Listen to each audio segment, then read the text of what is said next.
Hi friends, എല്ലാവർക്കും സുഖമാണല്ലോ. എല്ലാവർക്കും സുഖമെന്ന് വിശ്വസിക്കുന്നു. ഇനി ഞാൻ വന്നിരിക്കുന്നത് നമുക്കൊരു സ്പെഷ്യൽ ടേസ്റ്റിൽ റെസ്റ്റോറൻറ്റിലൊക്കെ കിട്ടുന്ന ഒരു ടേസ്റ്റിൽ നമുക്കൊരു മട്ടൻ കറി ഉണ്ടാക്കാം കേട്ടോ. ഭയങ്കര ടേസ്റ്റ് ആയിട്ടുള്ള സംഭവം. അപ്പോൾ നമുക്ക് അതെങ്ങനെ ഉണ്ടാക്കുന്നതെന്ന് നോക്കാം. അതിന് മുമ്പായിട്ട് എൻ്റെ കൂട്ടുകാർ ആദ്യമായിട്ടാണ് എൻ്റെ വീഡിയോ ചാനൽ കാണുന്നതെന്നുണ്ടെങ്കിൽ പ്ലീസ് എല്ലാവരും ചാനൽ സബ്സ്ക്രൈബ് ചെയ്യണം കേട്ടോ. സബ്സ്ക്രൈബ് ചെയ്യണം. അതുപോലെ തന്നെ ബെല്ലേക്കും പ്രസ് ചെയ്ത് തുറന്നു കൊടുത്താൽ ഞാൻ ഡെയിലി ഇരുന്ന വീഡിയോ നോട്ടിഫിക്കേഷൻ കിട്ടത്തുള്ളൂ. അപ്പോൾ നമുക്കത് എങ്ങനെ ഉണ്ടാക്കുന്നത്, അതിന് വേണ്ടുന്ന സാധനങ്ങൾ എന്തൊക്കെയാണെന്ന് നോക്കാം. അതിനുവേണ്ടി 1 കിലോ മട്ടൺ എടുത്തിട്ടുണ്ട്.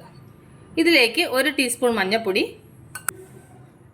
അത് കഴിഞ്ഞിട്ട് ഇതിലേക്ക് 3 ടീസ്പൂൺ മുളക് പൊടി, 1 ടീസ്പൂൺ ജീരകപ്പൊടി, എന്നിട്ട് അതിൻ്റെ കൂടെ 2 ടീസ്പൂൺ ഇഞ്ചി വെളുത്തുള്ളി പേസ്റ്റ്, ആവശ്യത്തിന് ഉപ്പ്, എന്നിട്ട് അതിൻ്റെ കൂടെ ചെറിയ കപ്പിന് 1 കപ്പ് തൈര്. ഒരുപാട് പുളിയുള്ള തൈര് എടുക്കല്ലേ, പുളി കുറഞ്ഞ തൈര് എടുക്കണം. എന്നിട്ടിത് കൈകൊണ്ട് നന്നായിട്ട് മിക്സ് ചെയ്യണം. കണ്ടല്ലോ, അപ്പോൾ നന്നായിട്ട് മാരിനേറ്റ് ചെയ്തു. ഇനി ഇതൊരു 2 മണിക്കൂർ ഇതിങ്ങനെ ഇരിക്കട്ടെ. അത് ഈ പാനടപ്പേ വെച്ച് ഇതിലേക്കൊരു 4-5 വറ്റന മുളക്, എന്നിട്ട് അതിൻ്റെ കൂടെ തന്നെ 2 ടേബിൾ സ്പൂണ് മല്ലി, എന്നിട്ട് 1 ടേബിൾ സ്പൂണ് വെളുത്ത എള്ള്, അതിൻ്റെ കൂടെ 1/2 ടേബിൾ സ്പൂണ് ഗസഗസ, എന്നിട്ട് അതിൻ്റെ കൂടെ എൻ്റെ കൈക്ക് 1 പിടി തേങ്ങ തിരികിയത്. ഇനി ഇത് ഇത്രയും കൂടെ നന്നായിട്ടൊന്ന് ഫ്രൈ ചെയ്യണം. അപ്പോൾ നന്നായിട്ടൊന്ന് ഫ്രൈ ആവട്ടെ. കണ്ടല്ലോ, അപ്പോൾ നന്നായിട്ട് ഫ്രൈ ആയിട്ടുണ്ട്. ഇനി നമുക്ക് സ്റ്റൗ ഓഫ് ചെയ്യാം. എന്നിട്ട് ഇത് മിക്സിയുടെ ജാറിലോട്ട് മാറ്റാം. എന്നിട്ട് ഇതിലേക്ക് എൻ്റെ കൈക്ക് 1 പിടി പുതിനയില, എന്നിട്ട് അതിൻ്റെ കൂടെ 3-4 പച്ചമുളക്. ഇനി ഇത് നന്നായിട്ടൊന്ന് അരച്ചുകൊണ്ട് വരട്ടെ. എന്നിട്ട് അപ്പോൾ മസാല നന്നായിട്ട് അരച്ചുകൊണ്ട് വന്നു. ഇനി ഇത് വിടിരിക്കട്ടെ. എന്നിട്ട് കറി വെക്കാൻ വേണ്ടിയിട്ട് പാത്രം അടപ്പേ വെച്ച് പാത്രം നന്നായി ചൂടാൻ ഇതിലേക്ക് ചെറിയൊരു കപ്പിന് 1 കപ്പ് എണ്ണ ഒഴിച്ചു കൊടുക്കാം.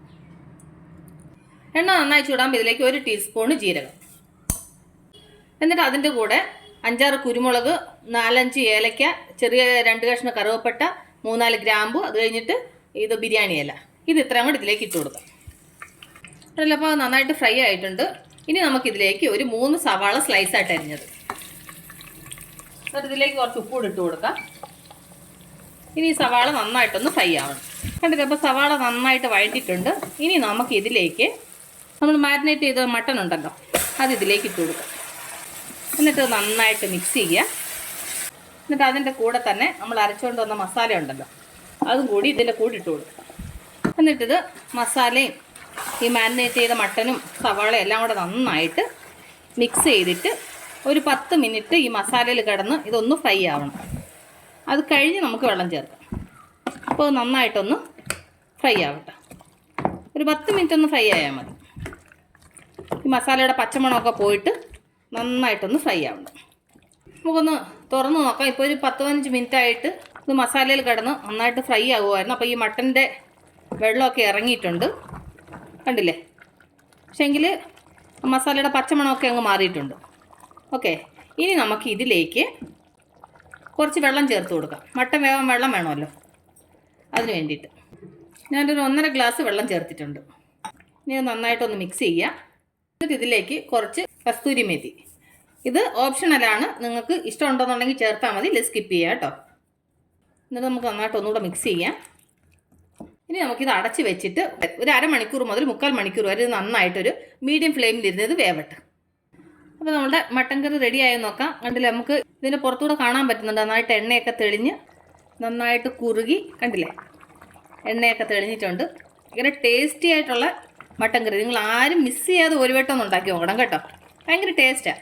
ഈ പാത്രത്തിൽ ഉണ്ടാക്കുമ്പോൾ കുറച്ച് സമയം പിടിക്കും, ശരി തന്നെയാണ്. പക്ഷേ എങ്കിൽ ഞാനിതൊരു 1/2 മണിക്കൂർ, ഒരു 3/4 മണിക്കൂറോളം ആവുന്നു ഞാനിപ്പോൾ ഇത് കറി വെച്ചിട്ട്. ഞാൻ ഇടയ്ക്കിടയ്ക്ക് ഒരു 3-4 പ്രാവശ്യം ഇളക്കി കൊടുത്തായിരുന്നു കേട്ടോ. കണ്ടില്ലേ, നന്നായിട്ട് കുറുവി നമ്മളുടെ മട്ടൻ കറി റെഡി ആയിട്ടുണ്ട്. ഇനി നമുക്ക് ഇതിലേക്ക് കുറച്ച് മല്ലിയില ചെറുതായിട്ട് അരിഞ്ഞത്, എന്നിട്ട് ലാസ്റ്റിൽ അതിൻ്റെ കൂടെ 1 ടീസ്പൂൺ ഗരം മസാല. ഇനി ഇത് നന്നായിട്ട് മിക്സ് ചെയ്യാം. കണ്ടില്ലേ മട്ടൻ എങ്ങനെ ഉണ്ടെന്ന് കണ്ടോ, സൂപ്പർ ടേസ്റ്റ് ആട്ടോ. എൻ്റെ കൂട്ടുകാർ ആരും മിസ് ചെയ്യാതെ ഇത് ചെയ്ത് നോക്കണം കേട്ടോ. അപ്പോൾ നമുക്ക് സ്റ്റൗ ഓഫ് ചെയ്യാം. ഇവിടെ കറി റെഡി ആയിട്ടുണ്ട്. അപ്പോൾ എൻ്റെ കൂട്ടുകാർക്ക് ഞാൻ നിങ്ങളുമായിട്ട് ഷെയർ ചെയ്ത മട്ടൻ കറി റെസിപ്പി നിങ്ങൾക്ക് എല്ലാവർക്കും ഇഷ്ടപ്പെട്ടാണെന്ന് വിശ്വസിക്കുന്നു. നിങ്ങളെല്ലാവരും ട്രൈ ചെയ്യണം കേട്ടോ. നിങ്ങളെല്ലാവരും ട്രൈ ചെയ്യണം. ട്രൈ ചെയ്ത് നിങ്ങൾക്ക് ഇഷ്ടപ്പെട്ടാൽ നിങ്ങളുടെ ഫ്രണ്ട്സിന് ഷെയർ ചെയ്യുക, ലൈക്ക് ചെയ്യുക, വാല്യുബിൾ കമൻറ്റ്സ് ഇടുക. അപ്പോൾ നാളെ നമ്മൾ രുചികരമായ പുതിയ വീഡിയോയും പുതിയ റെസിപ്പിയുമായിട്ട് നാളെ നമ്മൾ വീണ്ടും കാണും വരെ. Take care, by.